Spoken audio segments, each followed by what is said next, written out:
Sanibonani and welcome to Wisdom X Magaziwe. Imina ngiyingane yamakhehla madala, amakhehla amakhulu, amakhehla mahle. If you're watching for the first time, siyakwamukela.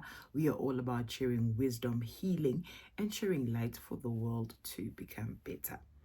I would like to announce that starting from next week I will start with my consultations. Those who want consultation, they can freely text me on WhatsApp and just book a consultation. The fee is still the same. Nothing has changed, and I'm only available for online consultation. Into engiphakamisayo ukuthi ngibuye kuma consultation a week before bengithi ngizobuya ngayo. It's because of the people that I'm getting who are just texting me and requesting for help. And nayo into engifuna ukuyiphakamisa. Khuleka kulobo bunzima bakho. Khuleka kulobo bunzima bakho. You might be attacked right now, left, right, and center. But my message to you is khuleka kulobo bunzima bakho. Khuleka.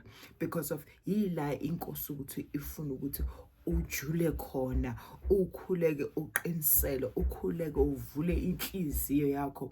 And remember, God is your safe space.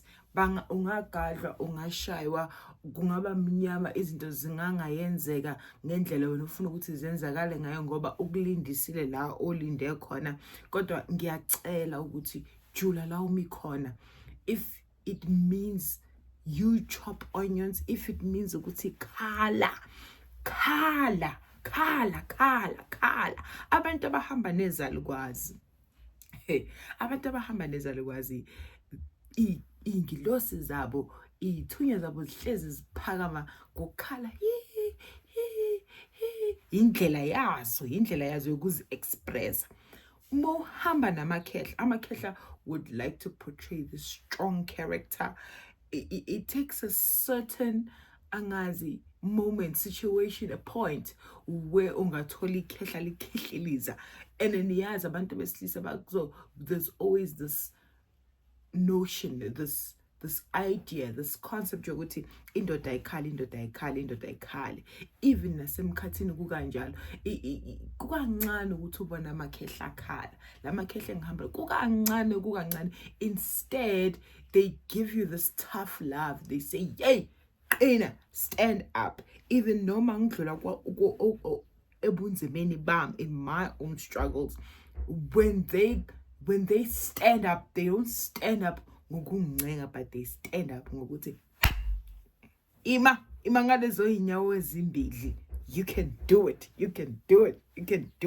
So they give you that tough love. So to you out there, if we are born ukuthi ya ngiyagadla sekukubi sekunzima, go into your corner and just express yourself. God is your safe space. Because of just because of you are so much under attack. I'm just gonna make an example. Let's say you are being attacked, like you are seeing things in your home, probably witchcraft. Kunezinto ezikhala ngaphezulu kwendlu, kunezinto ebona, kunezinto ezenzakala ngaphezulu kwesimo somuzi wakho, impilo yakho feels stagnant. And ngiyazi ukuthi the first thing you be like, I just want to go to a person. That person, I want answers. I want that person to give me everything. That's where you are wrong. Because of it's more of like uzothola ukuthi ubani lo okugadlayo. Let's say you find out ukuthi this person is gadlaring you. What are you going to do after that? You're going to come back home. They're going to give you remedies zokuthi uchele zokuthi wenzeni. Usuyazi ukuthi ubani okugadlayo. Will that change the situation? Ukuthi ngoba angeka yekugadla, even though sekazi ukuthi wena uyazi ukuthi uyagadla, uzolokolo acindezela. So mina ngithini kuwena, kusizana ukuthi wazi. Yes, you now know, but what do you really need to do when you are under attack? Yini into ekumele ukuthi ubuyayenza? Umkhuleko, and more of praise and worship, so that now uzkhiphe kuleso simo leso sobu-negative, uzikhiphe kuleso simo sobumnyama, because of immediately when bad things happen, or utshelwe ukuthi ubani ukwenzani, that just shuts you down, uba sebumnyameni. So immediately when you start praying and say, nkulunkulu baba, nkulunkulu ndodana, ngisize moyo ingcwele, ngisize moyo ingcwele, njengoba ngisho ukuthi if it means crying out loud, cry, ubhodlo, ukhiphe konke. He is your safe space, because of I realize some people, when they go to God, they just want to be perfect, even though they are going through the most. You know, when you're going through the most and you are feeling attack, or you just feel overwhelmed and anxiety is just kicking in, and then inkinga zomhlaba zizama ukukuxina. Remember, God is your help. God is your safe space. You can run to a consultation. You can run wherever. But uhlezi wazi ukuthi umthandazo ubono yokuphilisa, ubono yokusiza, because of you'll be projecting everything that is within you, taking it all out and saying it to God, ukuthi ngicela ukuthi ungipholise, ngicela ukuthi ungiqinise, ngicela ukuthi ungifihle, ngicela ukuthi ungikhanyisele, ngicela ukuthi ungihambulele, ungibonise indlela okuyiyona yona ekumele ngiyiphile, ngicela amandla, ngicela ukukhanya, ngicela inkazimulo yakho, cela yonke into ukuthi uNkulunkulu baba ngipholise kulobo bunzima engihlangabezana nabo, kuzo zonke izinto engigadla ngazo, engijikijela ngazo, akeyibonakala zinganamandla, akeyibonakala zingaphumeleli. Khuluma ukuphila, khuluma izinto oyifunayo, khuluma ngaloyo mlomo wakho, khuluma, ubone ulungelwe, ubone izinto oyishintsha. Stretch your arms. You know, when masujulile ngaphakathi emkhulekweni, this is what happened to me.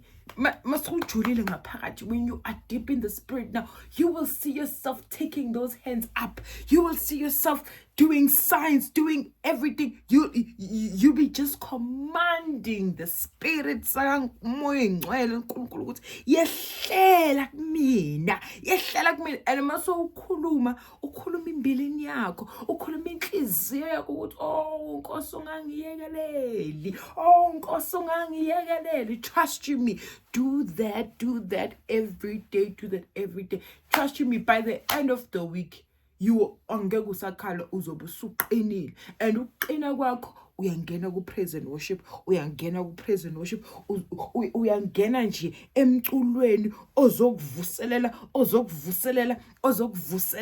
and uthi mase uvuseleleka ukhumbule emuva ukuthi that very same God wasemandulo wawukhona, uzoba khona futhi namhlanje, and ubheke sakhe isimo ukuthi wayekhona, usekhona. Mina, I've got so many miracles in my life. There's a lot that God has done for me. Hence, in the other video, He's just wiping my tears. Mangihlala ngivele nje ngibe humbled. Maseke ngibonisa into yakhe angibekele yona. Hey, kuvela ukuthi ngihlepuke ngikhala ukuthi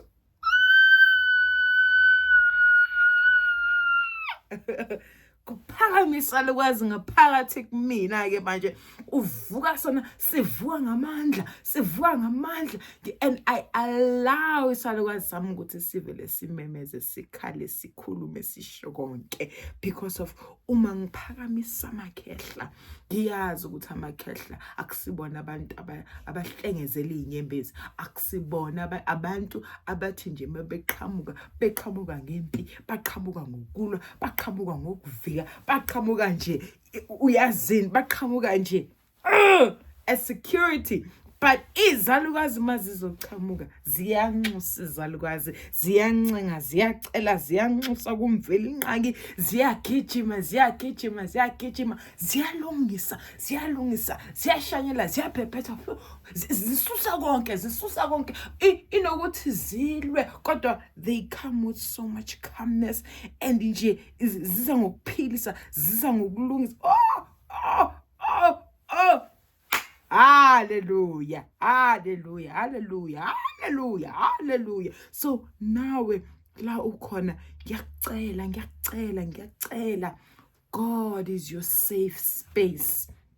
And ngiyazi abantu abaningi abakawaqondi lamandla okukhuleka. Kukhona abantu abangakawaqondi lamandla okukhuleka ukuthi umkhuleko unamandla, umkhuleko uyaphilisa, umkhuleko uyasindisa. La umi khona, khuluma ngomlomo wakho. La umi khona, khuluma ngenhliziyo yakho. La uyolala khona, guqa ukhuluma ukuthi hayi baba, ngiyayivala yonke iminyanga yobumnyama, konke okuba okumnyama okulethwa kumina. Vala baba, ichitho, ibopho, akaklepuke konke. So I'm asking you to believe in prayer and trust God. God is your safe space. uNkulunkulu is safe space yakho, because of people mabanenkinga, they just want to run and rush. Yazi ina into engifuna ukunishirela yona. This is a bit of like a story time. There was a point in time where I was in the dark, where I was being attacked left, right, and center. But I continued to pray. And then other people will be like, you went through so much. But why you consulted so that you find out what is really happening? Trust you me not going for a consultation to find out ukuthi obani laba bangadlayo, obani laba bangenzani. Ekukhulekeni kwami uNkulunkulu ungambulela, ekukhulekeni kwami ungivikele, ungifihlile, ungikhanyisele, ungenzele, ungibonisile uthando lwakhe. Ezinye izinto uNkulunkulu uthini ngiyakufihlela, o ingilosi lezi zingizungezile zithini, there's no need for you to even go there because of uNkulunkulu uzokwambulela. And now uNkulunkulu uyakutest, mase ke yekalile ukuthi ungene kulobo bunzima. And then the first thing you're gonna do, you just want to run. You go to a consultation, you just want to find answers. Umthole lo muntu okuconsultayo, thola ukuthi angaboni lutho, angaboni next. And then you're going to cry and say, I went for a consultation. Oh, bakutshele ke ezibhlungu. You come back home and you do what? You start crying. Kanti bekungamelanga nokuthi uzufike lapho. You were just supposed to kneel down. Uthi ayike uNkulunkulu baba, nginikezela kuwena ngesimo sempilo yami, ngithembe wena, thatha indawo, busa, ungangiyekelele ngiphalale njengamanzi. Ngenzela uncedo, ngoba uma ungangenzeli uncedo Nkosi, ngiyoshabalala. Khuluma naye umvelinqa, khuluma naye, mtshele imbilini yakho. And I trust you me, it is certain prayers where you just express yourself. Yila khona ingilosi ezikuzungezile zibona ukuthi hayi bo Nkosi. Sometimes eminye imithandazo yethu, they just need to just shake the heavens up. By what? By opening your heart and knowing that He is your safe space. You don't need to go there and be shy or act ngathi strong. You are not strong. Khala makumele ukuthi ukhale. Mcela ukuthi akuzwele, mcela ukuthi uNkulunkulu ngizwele. Have mercy on me. Iba nozwelo ngaphezulu kwesimo sempilo yami. Ngizwele emoyeni ngcwele. If kumele ukuthi umcela ukuthi akuzwele, ukuthi awungizwele baba, engizwile konke ukuba kumnyama engicindezelwa ngakho, ngihawukele emoyeni ngcwele. Ubone khawukela. So ngiyacela la ukhona, khuleka. Prayer must be your first point. Because of ukuthi mawukhulekile uthi uphume emkhulekeni, your mind will be sound, your mind will be calm, you'll be able to think better, and you'll be able to have ideas of, okay, from here to where, or from here, who do I call, who do I approach, how do I handle everything. And isimo sami is not so bad. And then nalabo bagadlayo uzuphinde usho ukuthi, really, is that what you can do? Is that the best thing that you can do? Is that your best effort? Whoa, wait for my God. wait for my God, because of uzokubonisa ukuthi ngile nsimbi engagobeki. Hallelujah. Ayikho into enhle ngokuthi balokho begadla, but when you come back strong, ungabikwa hlaba, bethi nabo behlangana nabo beyibuza ukuthi kanti lo mntana unjani, kanti lo muntu yini ngaye, kanti yini ngaye, bese sokuthiwa wena othakathayo, wena kanti cha kube bayazi ukuthi amaZulu kanye ney'ngilosi ziphelele zikufukamele zikuzungezile ngaso sonke isikhathi. Kodwa uNkulunkulu ukuthi ayiveze ngaphezulu kwesimo sempilo yakho. Let him be your first point. Akabe yi-first point yakho. Awuthi mawuxakeka uye kuyena, mawuxakeka noma ujabulile ujabulele kuyena, umbonga ukuthi baba ngibonga uthando, ngibonga uzwelo, ngiyabonga. Ubone ukuthi uzokwenzelani. Akube nobumbano nozwano nothando ngaphakathi kwamakhaya wenu. I love you so much.